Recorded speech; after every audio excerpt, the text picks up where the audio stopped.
बोला गणपती बाप्पाला 31 मोदकच का चढवतात? तिच्या मला माहित आहे ह्याचं उत्तर. बोल.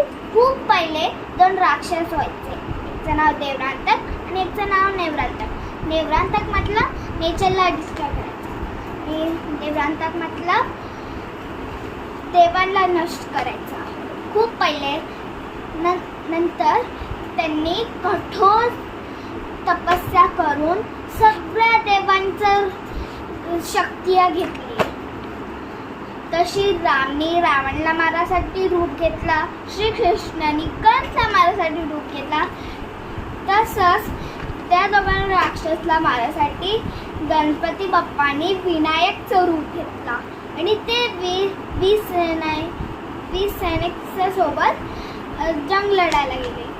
जंग नाही मतलब लढायला गेले, त्यांचे नष्ट करायला गेले. वाव, टाळी वाजवायच्यासाठी.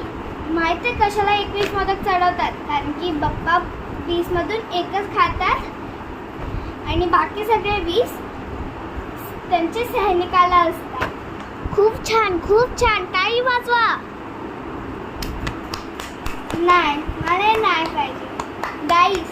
पण तुम्हाला तर लाईक सबस्क्राईब करायला लागेल, नाही तर गणपती बाप्पा रुसून जाईल.